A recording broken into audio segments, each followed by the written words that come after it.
नमस्कार दोस्तों, स्वागत है आप सभी का आपके अपने चैनल PYGS अड्डा में। हम लोग ब्रह्मास्त्र बैच का लगातार क्लास करते आए हैं और हम लोगों ने जो है 17 क्लास तक देख लिया है। आज हम लोग क्लास नंबर 18, 19 और इसके साथ साथ 20 भी जो नंबर का क्लास है वो इसी में देख लेंगे और इसके बाद में हमारा जो ब्रह्मास्त्र बैच का संपूर्ण क्लास जो है भारतीय राज्य व्यवस्था से संबंधित समाप्त हो जाएगा। तो चलिए शुरुआत करते हैं। सबसे पहले संविधान संशोधन की बात करते हैं, ठीक है, यानी कि कॉन्स्टिट्यूशन अमेंडमेंट की। तो देखिए भाग 20 में भाग 20 में संविधान संशोधन से संबंधित प्रक्रिया की बात की गई है और आर्टिकल है 368 यानी 368, ठीक है। और दक्षिण अफ्रीका के संविधान से इसको लिया गया है। ये तीनों अपने आप में बेहतरीन क्वेश्चन है और कई बार एग्जाम में पूछा गया है। इवन भाग तो कई एग्जाम में जो है ऐसे करके दे देता है, ठीक है। यानी हमारा कौन सा है, रोमन, ठीक है, रोमन गिनती के रूप में दे देगा और पूछ देता है मैचिंग करने के लिए, ठीक है। तो ये आप ध्यान रखिएगा। बाकी आर्टिकल भी कई बार वनडे एग्जाम और PCS RO इन सब के एग्जाम में पूछा गया है, तो इसको भी आप लोग ध्यान रखिएगा। अब देखते हैं सबसे पहले नोट करके केशवानंद भारती केस। ये 24 अप्रैल 1973 को आया था और संसद संविधान के किसी भी भाग में संशोधन कर सकती है, ऐसा बात कहा गया था। और संविधान के मूलभूत ढांचे में संशोधन नहीं किया जाएगा, ऐसा भी कहा गया था, ठीक है। ये जो है शामिल न्यायालय समय समय पर बताएगा। मतलब कहने का मतलब है, जब केशवानंद भारती केस 24 अप्रैल 1973 को आया तो कहा गया कि संविधान जो है संसद संविधान के किसी भी भाग में संशोधन कर सकती है, लेकिन जो संविधान का मूल ढांचा होगा वो प्रभावित नहीं होना चाहिए, ठीक है। और मूल ढांचा क्या होगा, तो ये समय समय पर न्यायालय इसकी व्याख्या करता रहेगा। आगे देख लेते हैं कि संविधान संशोधन कितने प्रकार के होते हैं। तो देखिए 3 प्रकार से किया जाता है। पहला हमारा हो जाता है साधारण बहुमत के द्वारा, ठीक है। कैसा? साधारण बहुमत। अब साधारण बहुमत के अंतर्गत क्या आते हैं उसको भी हम देख लेते हैं। मतदान में भाग, ठीक है, भाग का 50% + 1 यानी 51% मत, ठीक है। जैसे आर्टिकल 368 के तहत नहीं किया जाएगा। देखिए अब इसमें एग्जाम्पल के तौर पे आर्टिकल 2 जो है वो नए राज्य के प्रवेश, ठीक है, और आर्टिकल 3 सीमा, नाम या नए राज्य का गठन, ठीक है। इसके साथ साथ अनुसूची 2 वेतन भत्ते का और विधान परिषद, ठीक है, निर्माण और समाप्ति, इन सभी का बात जो है साधारण बहुमत के द्वारा किया जा सकता है। किसके द्वारा संशोधन होगा, तो साधारण बहुमत के द्वारा किया जाएगा, ठीक है। इसके अलावा 5वीं और 6वीं अनुसूची में भी, ठीक है। तो ये सब साधारण बहुमत के उदाहरण हैं। दूसरा हम अगर बात कर लें विशेष बहुमत, तो देखिए इसमें भी कुल जो मतदान करने वाले हैं +1, ठीक है, इसके द्वारा इसको पास किया जाएगा। लेकिन यहाँ पर कंडीशन क्या है, तो यहाँ पर कंडीशन है कि जो है मतदान का 2/3%, ठीक है, यानी 2/3% होना चाहिए, जो कि 1 और 3 में नहीं आएगा। मतलब ये आर्टिकल 1 और 3 में नहीं आएगा, बल्कि किस में आएगा, तो आर्टिकल 2 में आएगा। ध्यान रखिएगा किस में आएगा, आर्टिकल 2 में आएगा। संविधान के अधिकांश संशोधन इसी माध्यम से होते हैं, किसके माध्यम से, विशेष बहुमत की। तीसरा है विशेष बहुमत और आधे राज्यों के विधानमंडल की सहमति। ये काफ़ी इंपॉर्टेंट हो जाता है। संघीय विषय में जो संशोधन यानी GST केंद्र और राज्य, ठीक है, इससे संबंधित होता है। इसके अलावा राष्ट्रपति के निर्वाचक मंडल प्लस विधि, ठीक है, ये आर्टिकल 54 जो होता है और 55 इसमें होता है। ये सब एग्जाम्पल है। इसके अलावा सर्वोच्च न्यायालय और उच्च न्यायालय के जो है जो न्यायाधीश हो गए उनसे संबंधित है। अनुसूची 4, ठीक है, सीटों के आवंटन से, और 7वीं अनुसूची से इसका संबंध है। अब देख लेते हैं, यहाँ पर दिया हुआ है कि टाइप 3 में वर्तमान में कितने राज्यों की सहमति है, ठीक है। तो कितने हैं, तो 15 राज्यों के। देखिए 28 राज्य हैं, ठीक है, 28 राज्य प्लस 2 UT, ठीक है। इसके अलावा कौन कौन से UT हैं, दिल्ली और पांडुचेरी, ठीक है। और कुल कितने हैं, तो 30, ठीक है। ये एक एग्जाम्पल के तौर पे दिया हुआ है, ठीक है। तो इसमें बहुत ज़्यादा ध्यान देने की जरूरत नहीं। अगला है एंग्लो इंडियन जो होते थे उनके आरक्षण किस संविधान संशोधन विधेयक से समाप्त किए गए, तो आर्टिकल 1 to 6 है। ध्यान रखिएगा कितना है, 1 to 6 है। आगे इसी में बात कर लेते हैं। पहला संविधान संशोधन 1951 में हुआ था। ध्यान रखिएगा कब हुआ था, 1951 में। और ये किस अनुसूची में है, तो इसके लिए हमारा संशोधन उतना महत्वपूर्ण नहीं है, लेकिन अनुसूची हमारे लिए महत्वपूर्ण हो जाती है, ठीक है। और किससे संबंधित था, तो ये लैंड रिफॉर्म यानी कि भूमि सुधार से संबंधित था। आर्टिकल 15(4) जो है वो सामाजिक और शैक्षिक रूप से पिछड़े वर्ग का जो है उसमें विशेष बात की गई है। आगे बात कर लें, 7वां संविधान संशोधन 1956 में हुआ था। इसमें 4 राज्य और 6 UT थे, ठीक है, राज्य पुनर्गठन एक्ट के तहत। आगे बात कर लें 13वां संविधान संशोधन 1962 में। इसमें नागालैंड को विशेष राज्य का दर्जा दिया गया था और 1 दिसंबर 1963 को राज्य के रूप में इसकी स्थापना की गई थी। इसके बाद में फिर हम बात कर लेते हैं 15वां कॉन्स्टिट्यूशन अमेंडमेंट। इसमें हाई कोर्ट के न्यायाधीश सेवानिवृत्ति और आयु 60 से कितनी 62 वर्ष की गई 1963 में। ये जो इम्पोर्टेंट कॉन्स्टिट्यूशन जो है अमेंडमेंट है उसी के बारे में दिया हुआ है। इसके बाद में हमारा आ जाता है 21वां संविधान संशोधन, अनुसूची 8 में 15वीं भाषा। 15वीं भाषा किसको जोड़ी गई थी? तो ये जोड़ी गई थी सिंधी को, ठीक है। इसके बाद में फिर हम देख लेते हैं 24वां संविधान संशोधन, संसद के पास, ठीक है, संविधान में संशोधन की असीमित शक्ति है। ध्यान रखिएगा, संविधान में असीमित शक्ति की बात किस संविधान संशोधन में की गई है? तो 24वें संविधान संशोधन 1971 में। अगला है 26वां संविधान संशोधन 1971। राजाओं को प्रीवी पर्स समाप्त कर दिया गया, मतलब राजाओं के पास जो प्रीवी पर्स होते थे यानी एक्स्ट्रा जो अधिकार होता था उसको समाप्त कर दिया गया। आगे देखते हैं 31वां संविधान संशोधन 1973। लोकसभा में सीट 525 सीट से 545 सीट, ध्यान रखिएगा कितना कर दिया गया था? 525 से 545। आगे अगर बात करें 36वां संविधान संशोधन, ये कई बार एग्जाम में पूछा गया और हमारे लिए काफ़ी इंपॉर्टेंट हो जाता है।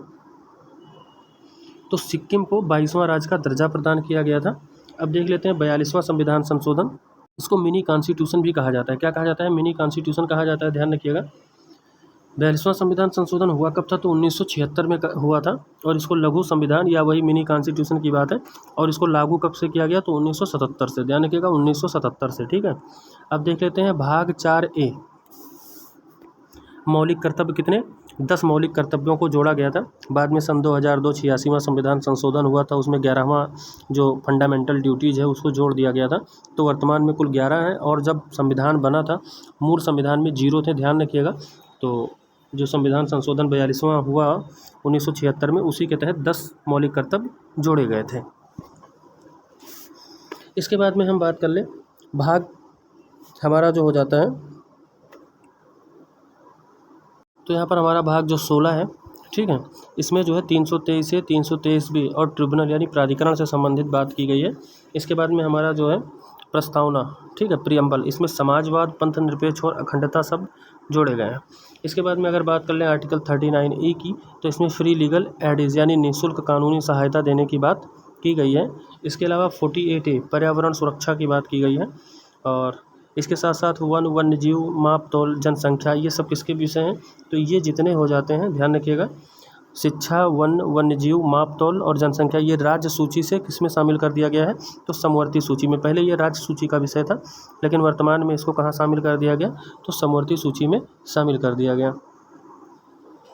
आगे अगर इसी के परिप्रेक्ष्य में बात करें तो देखिए 44 जो कॉन्स्टिट्यूशन अमेंडमेंट था, इसमें आर्टिकल 352 में राष्ट्रीय आपात का आंतरिक अशांति के स्थान पर, ये बहुत अच्छा क्वेश्चन है, 352 में जो राष्ट्रीय आपात का आंतरिक अशांति था, इसके स्थान पर सशस्त्र विद्रोह का जो है शब्द प्रयोग करके और इसको आधार बनाया गया, ठीक है।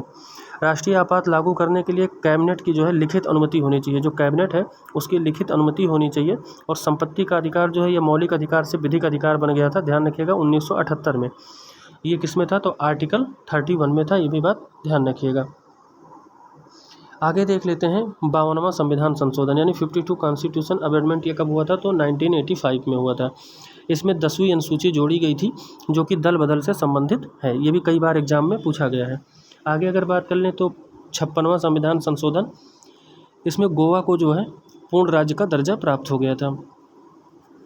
फिर हमारा आ जाता है 61वां संविधान संशोधन, यही कई बार एग्जाम में पूछा गया है, ये तीनों काफ़ी इंपॉर्टेंट है।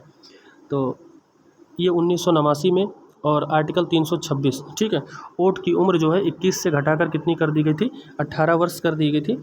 तो किस संविधान संशोधन के द्वारा? 61 कॉन्स्टिट्यूशन अमेंडमेंट 1989 में। आगे अगर हम लोग बात कर लें 69, ठीक है, 69 कॉन्स्टिट्यूशन अमेंडमेंट 1991 में हुआ था।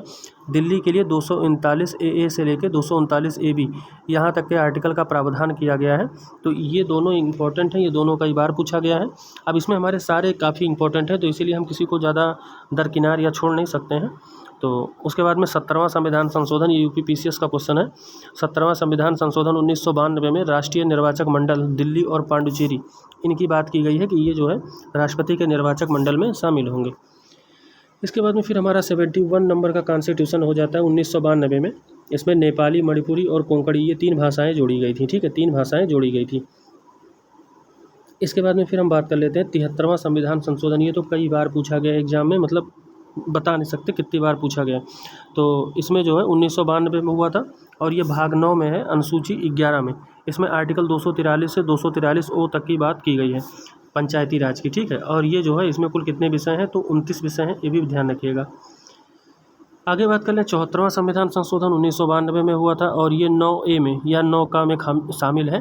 243P से 243ZG तक है, ठीक है। और अनुसूची किसमें, तो 12 में है और ये नगर निकाय से संबंधित है। और अगर बात कर ले इसमें कितने विषय हैं, तो इसमें 18 विषय हैं, जबकि पंचायती राज में 29 विषय हैं। आगे हम बात कर लें 86 कॉन्स्टिट्यूशन अमेंडमेंट 2002। इसमें देखिए अभी हमने ऊपर कहा था कि ये 21A इसमें जोड़ा गया है और शिक्षा के अधिकार को जो है क्या बना दिया गया, तो ये फंडामेंटल राइट्स के अधीन आ गया। और इसके बाद में 11वां जो मौलिक कर्तव्य यानी फंडामेंटल ड्यूटीज़ था उसको भी जोड़ा गया। बात करते हैं 89 कॉन्स्टिट्यूशन अमेंडमेंट की। तो देखिए इसमें जो है 2003 में हुआ था और इनमें NC/ST, ठीक है, 338A के तहत जोड़ा गया, ठीक है। National caste of scheduled tribes इसकी बात की गई। इसके बाद में 91A, ठीक है, 91 जो है 91वां संविधान संशोधन 2003 में हुआ और इसमें जो है मंत्री परिषद का आकार यानी लोकसभा का 15% और विधानसभा का भी 15% होना चाहिए।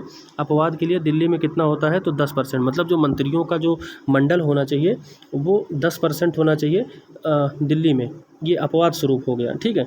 लेकिन अगर एक्चुअल में देखा जाए तो मंत्री परिषद का आकार जो है 15%, चाहे वो लोकसभा हो चाहे वो विधानसभा हो, 15% से ज़्यादा नहीं हो सकता है, ठीक है। इसके बाद में हम बात कर ले 92वें संविधान संशोधन। तो 4 नई भाषा बोडो, डोंगरी, मैथाली और संथाली को जोड़ा गया, ध्यान रखिएगा, 2003 में। अनुसूची 8 में कुल वर्तमान में कितनी भाषा है, तो 22 है, ये भी ध्यान रखिएगा, कितनी है, 22 भाषा है। अगला है 97 संविधान संशोधन भाग 9B, ठीक है, आर्टिकल 43B सहकारी समिति से संबंधित है और वर्तमान में हमारे कौन है इसके अध्यक्ष, तो इसके अध्यक्ष जो है अमित शाह जी हैं, ध्यान रखिएगा। इसके बाद में 99 जो है संविधान संशोधन एकमात्र कॉन्स्टिट्यूशन जिसे सुप्रीम कोर्ट ने असंवैधानिक करार दिया था, मतलब इसको जो है असंवैधानिक घोषित कर दिया, ठीक है। कोलिजियम के स्थान पर राष्ट्रीय न्यायिक नियुक्ति आयोग NJCA की जो है बात की गई और इसमें कुल कितने सदस्य होंगे, तो 6 सदस्य होंगे। सुप्रीम कोर्ट के मुख्य न्यायाधीश होंगे, 2 वरिष्ठ न्यायाधीश होंगे, इसके अलावा कानून मंत्री और 2 व्यक्ति जो सरकार के होंगे, ठीक है। इसके बाद में 100वां संविधान संशोधन 2015 भारत और बांग्लादेश के बीच में 3 बीघा कॉरिडोर की बात करता है। कभी कभी क्वेश्चन पूछ लेता है कि 3 बीघा कॉरिडोर का संबंध किस देश के बीच में है, तो वो भारत और बांग्लादेश के बीच में है, ठीक है। इसके बाद में 101वां संविधान संशोधन, ये UPPCS का क्वेश्चन है कि 101वां संविधान संशोधन किससे संबंधित है, तो वो GST से संबंधित है और GST जो है 2016 में आया था अधिनियम और 2017 में लागू हुआ था 1 जुलाई को, ठीक है। इसीलिए जो है 1 जुलाई को क्या मनाया जाता है, GST दिवस मनाया जाता है, ठीक है।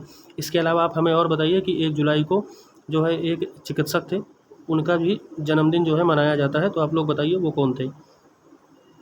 अगला हमारा है 102वां संविधान संशोधन 2018, ठीक है, आर्टिकल 338B राष्ट्रीय पिछड़ा वर्ग आयोग OBC, ठीक है, इसकी बात की गई है।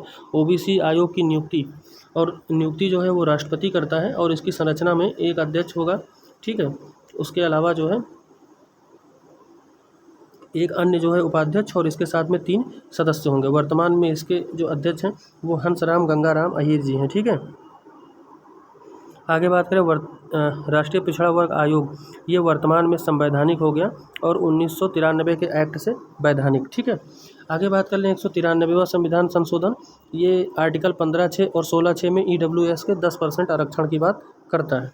104वां संविधान संशोधन 2019, ये 126वां विधेयक है। एंग्लो इंडियन लोकसभा और विधानसभा में इनकी समाप्ति, लोकसभा में 2 होते थे जबकि विधानसभा में 1 होते थे, तो इनको समाप्त कर दिया गया है।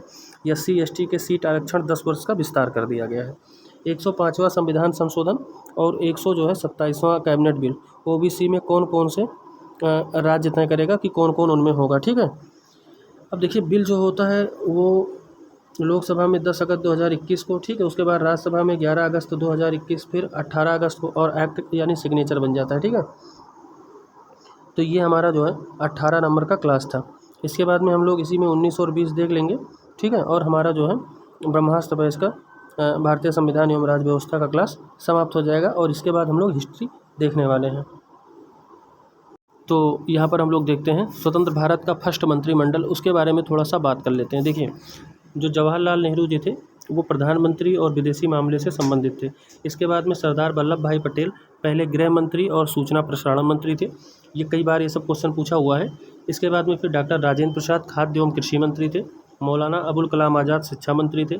जॉन मथाई ये पहले रेलवे मंत्री थे। डॉक्टर BR अम्बेडकर विधि एवं कानून मंत्री थे। सरदार बलदेव सिंह रक्षा मंत्री थे। इसके बाद में अगर बात कर लें, राजकुमारी अमृता कौर स्वास्थ्य मंत्री और फर्स्ट महिला थी, ध्यान रखिएगा पहली महिला थी जो मंत्रिमंडल में शामिल हुई थी। इसके अलावा शरणम मुखम शेट्टी ये वित्त मंत्री थे। तो ये क्वेश्चन कई बार पूछा हुआ है, ये क्वेश्चन पूछा हुआ है। और इसके साथ साथ में रेलवे जो मंत्री थे, इसके बाद कृषि कानून मंत्री, ये 3-4 क्वेश्चन है जो कई बार पूछा हुआ है। बात कर लेते हैं 17वीं लोकसभा से संबंधित कुछ इंपॉर्टेंट क्वेश्चन। देखिए, वर्तमान में 17वीं लोकसभा में प्रधानमंत्री कौन है? तो नरेंद्र मोदी जी हैं। गृह मंत्री की बात कर ले तो अमित शाह जी हैं और ये फर्स्ट सहकारिता मंत्री भी हैं। वित्त मंत्री निर्मला सीतारमण जी हैं। रक्षा मंत्री राजनाथ सिंह जी। विदेश मंत्री S जयशंकर, ठीक है, ये काफ़ी प्रभावशाली व्यक्ति हैं, ठीक है। इसके अलावा रेलवे मंत्री कौन है? अश्विनी वैष्णव, ठीक है। और कृषि मंत्री नरेंद्र सिंह तोमर। जल शक्ति मंत्री गजेंद्र सिंह शेखावत, ठीक है। सूचना प्रसारण मंत्री अनुराग ठाकुर हैं। पर्यावरण मंत्री भूपेंद्र यादव हैं। कौन है? भूपेंद्र यादव हैं पर्यावरण मंत्री। आगे अगर बात कर लें कानून मंत्री, तो ये कौन है? ये है अर्जुन मेघवाल। कौन है? अर्जुन मेघवाल कौन है? कानून मंत्री हैं, ध्यान रखिएगा। महिला एवं बाल विकास मंत्री ये कौन है? तो ये स्मृति ईरानी है, ध्यान रखिएगा। कौन है? स्मृति ईरानी है। अगला बात कर लें सड़क राजमार्ग मंत्री कौन है? नितिन गडकरी जी हैं। और इनका काम मेरे हिसाब से सबसे बेहतर जो है इस समय हो रहा है, जो मुझे लग रहा है। पशुपालन मंत्री कौन है? पुरुषोत्तम रूपाला जी हैं। कौन है? पुरुषोत्तम रूपाला हैं। इसके बाद में बात कर लें शिक्षा मंत्री, ठीक है। इसके बाद में अगर हम बात कर लें शिक्षा मंत्री कौन है? तो ये शिक्षा मंत्री जो हमारे हो जाते हैं धर्मेंद्र प्रधान जी हो जाते हैं। और स्वास्थ्य मंत्री मनसुख मंडाविया हैं। आवास एवं शहरी मंत्री हरदीप पुरी हैं। नागरिक उड्डयन मंत्री ज्योतिरादित्य सिंधिया हैं। और पृथ्वी विज्ञान मंत्री किरण रिजिजू हैं।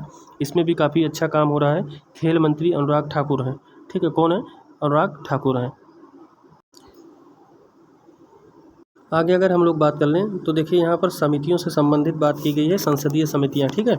देखिए प्राक्कलन जो समिति है यानी एस्टीमेट है ना, कमेटी, देखिए इसमें 30 सदस्य होते हैं और सभी के सभी कहाँ से होते हैं? लोकसभा से होते हैं। इनका कार्यकाल कितना होता है? तो 1 साल के लिए होता है।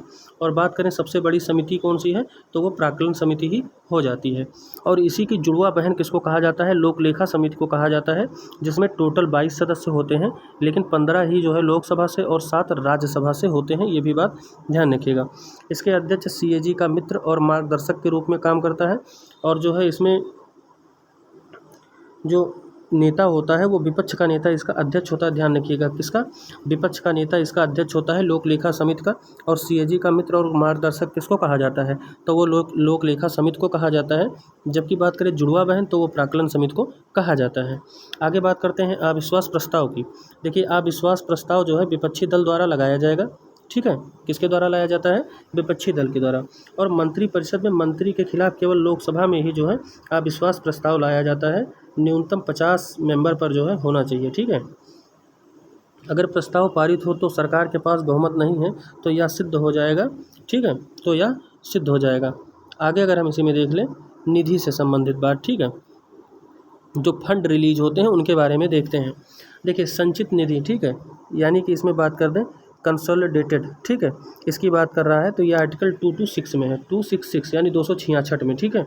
और भारत सरकार की आय और व्यय, विदेश उधार, इन सब की बातें जो है आर्टिकल 266 में की जाती है। और धन निष्कासन, ठीक है, विनियोग विधेयक, ये आर्टिकल 114 में है। और ये अधिकार किसके पास में है? तो धन निष्कासन या विनियोग विधेयक से संबंधित जितने भी कार्यभार होता है वो संसद के पास रखा जाता है, ठीक है। आकस्मिक निधि की बात कर लें, ठीक है, कंटेंजेंसी, तो ये 267 में है। और ये आपदा के समय राष्ट्रपति के हाथ में जो है ऐसा होता है। तो बात करें विनियोग विधेयक की तो वो संसद के पास है, लेकिन आकस्मिक निधि किसके पास में है? राष्ट्रपति के पास है। ये बात ध्यान रखिएगा। आगे अगर बात कर लें संसद सत्र, 1 वर्ष में 2 सत्र अनिवार्य है और इनके बीच का जो अंतराल है वो 6 माह से ज़्यादा का नहीं होना चाहिए, ठीक है। आगे सेशन की बात कर लें तो देखिए सत्र, बजट सत्र होता है, मानसून सत्र होता है और शीतकालीन सत्र होता है। यानी बात करें भारत में कुल कितने प्रकार के सत्र होते हैं या बैठक होती है या सेशन होता है, तो 3 प्रकार की होती है। बजट सत्र होता है जून से मई, ठीक है। मानसून सत्र जुलाई से अगस्त और शीतकालीन दिसंबर में होता है। शीतकालीन सबसे छोटा होता है, ठीक है, जबकि जो बात करें जो बजट सत्र है वो सबसे बड़ा होता है और ये हमेशा फरवरी में पेश होता है, 1 फरवरी के दिन। ध्यान रखिएगा कितने, 1 फरवरी के दिन पेश होता है।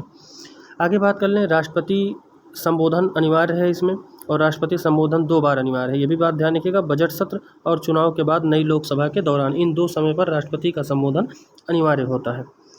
आगे बात करते हैं सत्र की। तो देखिए कई बार क्वेश्चन पूछा गया और बहुत अच्छा क्वेश्चन है। शुरुआत जो है 1 घंटा यानी प्रश्नकाल, ठीक है, क्वेश्चन आवर होता है, ये बात ध्यान रखिएगा। और प्रश्नकाल में तारांकित क्वेश्चन, ठीक है, इसके अलावा मौखिक प्रश्न, मौखिक उत्तर और पूरक प्रश्न ये जो है पूछे जाते हैं। अतारांकित में लिखित प्रश्न यानी काउंटर क्वेश्चन नहीं किए जाते हैं, ये बात ध्यान रखिएगा। जबकि मौखिक उत्तर में पूरक जो क्वेश्चन होता है यानी काउंटर प्रश्न पूछे जा सकते हैं। आगे बात कर लें शून्यकाल की। तो शून्यकाल जो होता है ये प्रश्नकाल के ठीक बाद होता है और इसका जनक जो है इंडिया की मीडिया है, ये भी बात ध्यान रखिएगा। और विचार विमर्श यानी डिस्कशन का काम किया जाता है शून्यकाल के दौरान। आप आवर याद रख लीजिए क्योंकि आपसे आवर ही पूछा जाएगा कि कब किया जाता है, तो ये कब किया जाता है, तो ध्यान रखिएगा प्रश्नकाल के ठीक बाद, ठीक है, प्रश्नकाल के ठीक बाद का जो समय होता है उसको शून्यकाल कहा जाता है। अगला बात कर ले गणपूर्ति यानी कोरम, ठीक है, किसी भी सदन की कार्रवाई शुरू होने के लिए आवश्यक या न्यूनतम संख्या कितनी होनी चाहिए, 1/10। काफ़ी इंपॉर्टेंट है, कई बार पीसीएस के एग्जाम में पूछा गया है। अगला है साइन डाई, सत्र को अनिश्चित काल के लिए स्थगित करना। ये पावर सदन के अध्यक्ष के पास है और इसके लिए जो शब्द यूज किया जाता है वो साइन डाई यूज किया जाता है, ठीक है। अनिश्चित काल के लिए जो स्थगित होता है उसके लिए साइन डाई शब्द का प्रयोग किया जाता है।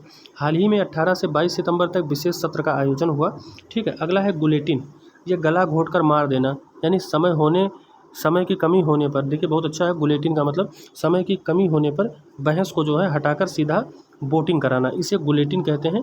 यानी कि समय की कमी है तो हमने क्या किया, जो है तुरंत इसका क्या कर दिया, वोटिंग करा दिया, ठीक है, इसको गुलेटिन शब्द दिया जाता है। आगे बात कर दें तो एमपी लैंड्स, ठीक है, member of parliament local area development scheme, ठीक है, इसकी स्थापना 1993 में हुई थी और एमपी को जो है सांसद को 5 करोड़, ठीक है, 2 किस्तों में प्राप्त होता है खर्च करने को, ठीक है, क्या करने के लिए, खर्च करने के लिए 5 करोड़ रुपया दिया जाता है और 2.5 करोड़ रुपया 2 किस्त में मिलता है, यानी कुल मिला के 5 करोड़ रुपया। लोकसभा यानी कि एमपी, ठीक है, इलेक्टेड लोकसभा क्षेत्र में विकास में, और आरएस यानी कि राज्यसभा का जो मेंबर होगा इलेक्टेड वो राज्य में कहीं भी किसी भी राज्य में चुनाव, ठीक है, लड़ सकता है, ऐसा कहा गया है। आगे राज्यसभा में एमपी यानी 12 मेंबर को जो है संपूर्ण भारत में कहीं से भी चुना जा सकता है और कौन चुनता है, राष्ट्रपति, आप सभी को पता है। आगे देख लेते हैं जो member of parliament local area development scheme है ये नॉन, ठीक है, लैडिसेबल होगा। अगर धन 1 वर्ष में खर्च नहीं हुआ तो अगले वर्ष जो है ये काउंट कर दिया जाएगा, ध्यान रखिएगा। आगे देख लेते हैं, इसमें दिया हुआ है MPLADS में राष्ट्रपति का मनोनीत संसद वह कहाँ पर कर सकता है, तो संपूर्ण भारत में कहीं भी कर सकता है। आगे बात करते हैं पंचायती राज से संबंधित। देखिए भाग 9 243 से 243 अभी हमने देखा है पिछली क्लास में, और अनुसूची 11 में इसमें कुल 29 विषय हैं। स्थानीय स्वशासन यानी लोकल गवर्नर का जनक लॉर्ड रिपन को माना जाता है 1882 में, इसी को मैग्ना कार्टा कहा जाता था। आर्टिकल 40 यानी नीति निर्देशक तत्व में जो आर्टिकल 40 है वो ग्राम पंचायत के गठन से संबंधित बात करता है। 1957 में बलवंत राय मेहता समिति त्रिस्तरीय पंचायत की बात की गई थी, जिसमें जो है ये ग्राम को रखा गया था, उसके बाद में ब्लॉक को और सबसे ऊपर डिस्ट्रिक्ट को रखा गया था, ठीक है। 2 अक्टूबर 1959 को राजस्थान के नागौर डिस्ट्रिक्ट में त्रिस्तरीय पंचायत शुरू किया गया था। इसका उद्घाटन वर्तमान उस समय के प्रधानमंत्री जो रहे होंगे यानी पंडित जवाहरलाल नेहरू जी, उन्होंने स्टार्ट किया था और 1959 में आंध्र प्रदेश में फर्स्ट बार इसका चुनाव हुआ था। अशोक मेहता समिति ने द्विस्तरीय पंचायत की बात की थी।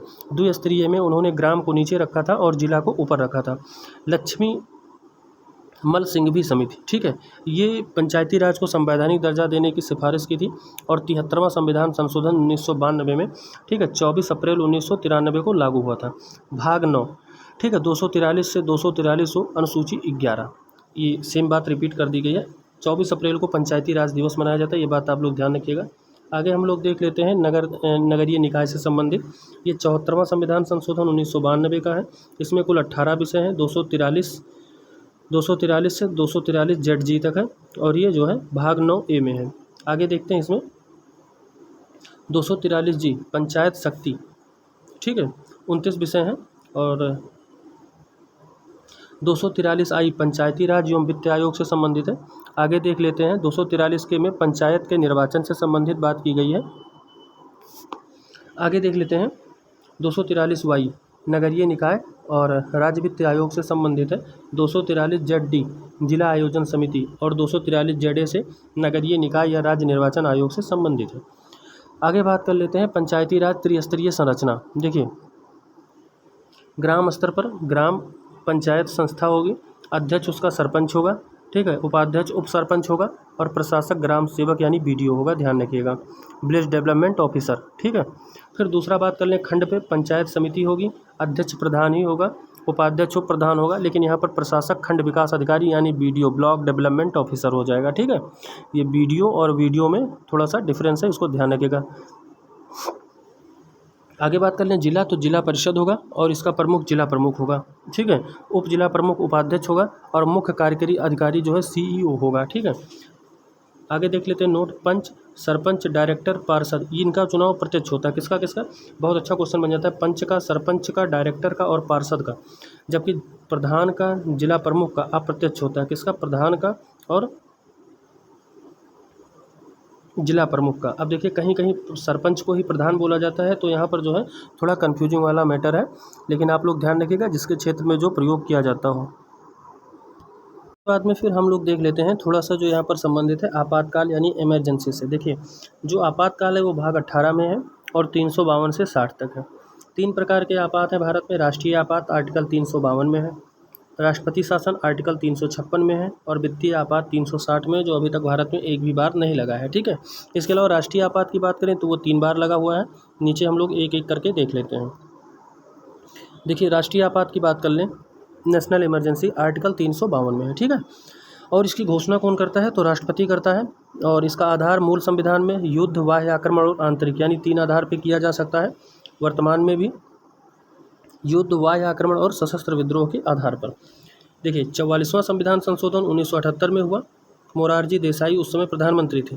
आंतरिक अशांति के स्थान पर उन्होंने सशस्त्र विद्रोह का जो है प्रयोग किया था। ध्यान रखिएगा, आंतरिक विद्रोह हटा दिया, आंतरिक अशांति को हटाकर सशस्त्र विद्रोह का प्रयोग किया गया था। राष्ट्रीय आपातकाल को लागू करने के लिए कैबिनेट की लिखित जो है अनुमति चाहिए होती है, और कैबिनेट शब्द का प्रयोग केवल आर्टिकल 352 में ही किया गया है पूरे संविधान में। मतलब जो आर्टिकल 395 तक है, 1 से 395 में, उसमें केवल 352 जो है हमारा, उसमें कैबिनेट शब्द का प्रयोग किया गया है, इसलिए इसको ध्यान रखिएगा, काफ़ी इंपॉर्टेंट हो जाता है। बात करें अवधि की, अगर 1 माह के भीतर उपस्थित एवं मतदान करने के, ठीक है, 2/3 बहुमत से अनुमति प्रदान कर दी जाए तो 6 माह तक, ठीक है, आपातकाल क्या होता है, लागू रहता है। कितने माह तक? तो ध्यान रखिएगा 6 माह तक, ठीक है। 1 माह के भीतर, ये भी बात ध्यान रखिएगा, उपस्थित और मतदान करने वाले का कितना? 2/3। इसका अधिकतम समय जो है निश्चित नहीं है, मतलब कब तक लागू रहेगा यह बात निश्चित नहीं किया गया है संविधान में। राष्ट्रीय आपात अभी तक 3 बार लागू हुआ है, जो हमने ऊपर बताया। कब कब लागू हुआ देख लीजिए। एक 1962 से 68 तक चीन आक्रमण के समय, और उस समय जो है प्रधानमंत्री प्रेसिडेंट कौन थे? तो सर्वपल्ली डॉक्टर राधाकृष्णन जी थे और प्रधानमंत्री जवाहरलाल नेहरू जी थे। बात करें 1971 से 77 तक, तो पाकिस्तान से युद्ध हुआ था और उस समय बीबी गिरी जी जो है प्रेसिडेंट थे और प्रधानमंत्री इंदिरा गांधी जी थी। आगे बात कर लेते हैं 1975 में, तो आंतरिक अशांति के आधार पर लगा था और उस समय प्रेसिडेंट फखरुद्दीन जी थे और प्रधानमंत्री इंदिरा गांधी जी थी, ठीक है, ये भी बात ध्यान रखिएगा। राष्ट्रपति इसे कभी भी वापस ले सकता है, ध्यान रखिएगा, राष्ट्रपति कभी भी जो राष्ट्रीय आपात है इसको वापस ले सकता है, ठीक है। आगे देख लेते हैं राष्ट्रीय आपात के प्रभाव क्या हो सकते हैं। देखिए, मौलिक अधिकार के बारे में थोड़ा सा बात करते हैं। तो अगर राष्ट्रीय आपात का आधार युद्ध, ठीक है, युद्ध और बाह्य आक्रमण है, तो आर्टिकल जो 19 है वो स्वतः ही निलंबित हो जाता है। और किस आर्टिकल के अधीन? तो ये आर्टिकल 358 के तहत, ठीक है, ये भी बात ध्यान रखिएगा। 359 की बात कर लें अगर, तो किसी भी परिस्थिति में निलंबित नहीं होता है। आर्टिकल 20 और 21 ध्यान रखिएगा, 20 और 21, भारत में कोई भी परिस्थिति हो जाए लेकिन आर्टिकल 20 और 21 जो है निलंबित होने वाला नहीं है। आगे बात कर लें आपातकाल का मौलिक अधिकारों पर प्रभाव जर्मनी के वाइमर सिद्धांत, ध्यान रखिएगा, जर्मनी के वाइमर सिद्धांत से लिया गया है। लोकसभा का कार्यकाल एक बार में 1 वर्ष बढ़ाया जा सकता है। जो लोकसभा का मान लीजिए 5 साल है, किसी कारणवश कुछ हो गया तो उसका कार्यकाल फिर 5 से 1 वर्ष बढ़ाया जा सकता है, ठीक है, लेकिन 1 वर्ष में एक ही बार बढ़ाया जाएगा, ये बात ध्यान रखिएगा। आगे बात कर लें राष्ट्रपति शासन यानी प्रेसिडेंट रूल, आर्टिकल 356 में है और इस इस शब्द का उल्लेख नहीं है, मतलब राष्ट्रपति शासन का उल्लेख संविधान में नहीं है। 356 राज्य में संवैधानिक तंत्र की विफलता, इसकी बात 356 के अंतर्गत की गई है और इसका आधार होगा कि राज्य में संवैधानिक तंत्र की विफलता या राज्यपाल की रिपोर्ट, मतलब जब राज्यपाल रिपोर्ट भेजेगा उसके बाद राष्ट्रपति जो है अपने अनुसार राष्ट्रपति शासन जो है लागू करेगा। 2 माह के भीतर संसद साधारण बहुमत से, ध्यान रखिएगा, साधारण बहुमत से पास करेगी और 6 माह के लिए जो है लागू होगा। ठीक है, अधिकतम अवधि कितनी हो सकती है? तो 3 साल हो सकती है। कितनी होगी? 3 साल होगी, ये भी बात ध्यान रखिएगा। आगे बात कर लें, फर्स्ट बार जो लागू हुआ था वो कहाँ? तो पंजाब के पेप्सू प्रांत में लागू हुआ था। फर्स्ट बार 1951 में पंजाब के पेप्सू प्रांत में लागू हुआ था। यूपी में अभी तक सबसे ज़्यादा 10 बार, ठीक है, इसके साथ मणिपुर में भी 10 बार हो गया है और राजस्थान में 4 बार, ठीक है, ये सब जो है लागू हैं। सर्वाधिक अवधि के लिए पंजाब में 4 वर्ष के लिए लागू हुआ था। छत्तीसगढ़ और तेलंगाना में अभी तक कभी भी लागू नहीं हुआ है, ध्यान रखिएगा। दिल्ली में भी लग सकता है, ऐसा लिखा गया है। आगे देखते हैं, डॉक्टर भीमराव अंबेडकर ने आर्टिकल 356, किसको? आर्टिकल 356 को मृत पत्र यानी डेथ लेटर है, उसका यूज केंद्र को बहुत कम बार यानी कि रेयर ऑफ द रेयर करना चाहिए। 356 का प्रयोग अंबेडकर जी के अनुसार बहुत कम करना चाहिए क्योंकि इससे काफ़ी नुकसान होता है। SR बम्बई केस जो 1994 में आया था, आर्टिकल 356 का दुरुपयोग नहीं करना चाहिए। धर्मनिरपेक्षता और संविधान का मूल ढांचा इससे क्या होगा? प्रभावित होगा। आगे देख लेते हैं, वित्तीय आपात से संबंधित फाइनेंशियल इमरजेंसी, आर्टिकल 360, आधार इसका वित्तीय संकट या वित्तीय साख पर जब आँच आए उस समय लगाया जाएगा। ठीक है, 2 माह के भीतर संसद साधारण बहुमत से इसको भी पास करेगी। अधिकतम अवधि इसकी कितनी? निश्चित नहीं है, ध्यान रखिएगा, और अभी तक एक भी बार नहीं लगा है। आगे देख लेते हैं, आर्टिकल 360 के तहत निम्न में से किसके वेतन में कमी नहीं की जा सकती? देखिए, सभी के वेतन में कटौती कर सकते हैं, सभी के वेतन में। इंपॉर्टेंट फैक्ट देख लीजिए, लोकसभा में परिसीमन आर्टिकल 82 के तहत अभी तक 4 बार परिसीमन किया गया है, 52, 62, 72 और 2002, यानी सबके लास्ट में 2 है, ये बात ध्यान रखिएगा। 52, 10, 62, 10, 72, ठीक है, ये 3 एक साथ हैं, ये तो जान लीजिए 3 अंतराल पे है। इसके अलावा 2002 है। आगे देख लेते हैं, चौथे जो परिसीमन आयोग का गठन है वो जस्टिस कुलदीप सिंह की अध्यक्षता में किया गया है और सरकारी विधेयक मंत्री द्वारा पेश किया जाता है। शेष MP द्वारा बिल, यानी निजी या प्राइवेट बिल कौन पेश करता है? तो ये बिल जो है MP पेश करता है, लेकिन वो मंत्री नहीं होगा, ध्यान रखिएगा। लोकपाल जो है स्वीडन के, ठीक है, अम्बुड्समैन से प्रेरित है, ध्यान रखिएगा, किससे? अम्बुड्समैन से प्रेरित है। और केंद्र में लोकपाल संस्था है, राज्य में लोकायुक्त होते हैं, ये भी बात ध्यान रखिएगा। ओडिशा में सर्वप्रथम 1970 में लोकपाल अधिनियम पारित हुआ था और लागू 1983 में हुआ था। लोकायुक्त संस्था सर्वप्रथम महाराष्ट्र में 1971 में अस्तित्व में आई थी। लोकपाल का कार्यकाल कितना? 5 साल या फिर 70 वर्ष होता है, ध्यान रखिएगा, 5 वर्ष या 70 वर्ष, जो पहले हो जाए। ठीक है, लोकपाल के जो फर्स्ट अध्यक्ष हैं वो पिनाकी चंद्र घोष हैं, ध्यान रखिएगा, मतलब थे, और वर्तमान में कार्यवाहक अध्यक्ष कौन है? तो प्रदीप कुमार मोहंती जी हैं। ठीक है, लोकपाल और लोकायुक्त विधेयक 2013 में लागू हुआ और 6 जनवरी 2014 को लागू हुआ था, ध्यान रखिएगा। लोकपाल में एक अध्यक्ष, अधिकतम 8 सदस्य हो सकते हैं, एक अध्यक्ष और 8 सदस्य हो सकते हैं, ये भी बात ध्यान रखिएगा। आगे अगर हम बात कर लें तो देखिए, सरकारिया आयोग से संबंधित बात की गई, काफ़ी इंपॉर्टेंट है, ये भी बात ध्यान रखिएगा। केंद्र राज्य का संबंध, ठीक है, मन्नार आयोग और इसके साथ साथ पुंछी आयोग से भी संबंधित है, ये भी बात ध्यान रखिएगा। बाकी सरकारी आयोग तो सबसे इम्पोर्टेंट हो ही जाता है। आर्टिकल 263 में इंटर स्टेट काउंसिल की बात की गई है और क्षेत्रीय परिषद का गठन जो है किया गया है। राज्यपाल कार्यकाल जो है वो 5 वर्ष होगा। अपने राज्य में राज्यपाल नहीं ऐसा कर सकता, नियुक्ति CM की सलाह से ही करना अनिवार्य होगा, ये बात ध्यान रखिएगा। सरकारी आयोग से संबंधित बात है। आगे बात करें प्रशासनिक सुधार की, तो देखिए 1966 में, ठीक है, 1966 में अध्यक्ष मोरारजी देसाई थे, 2005 में जो है वीरप्पा मोइली थे।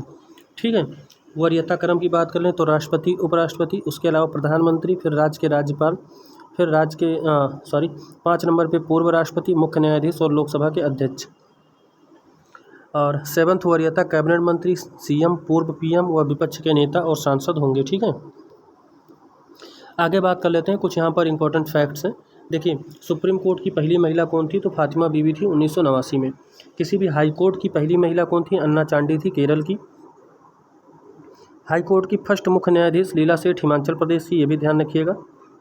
इसके अलावा वर्तमान में सुप्रीम कोर्ट की महिला न्यायाधीश कौन है? तो हेमा कोहली, बेला त्रिवेदी और बी नाग रत्ना।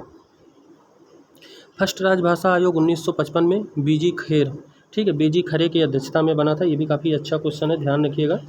आगे बात करते हैं पेशा अधिनियम, पंचायती राज अनुसूचित क्षेत्र में विस्तार करना है और 1996 में दिलीप भूरिया समिति की सिफारिश पर जो है पेशा अधिनियम लाया गया था। ये भी बात ध्यान रखिएगा।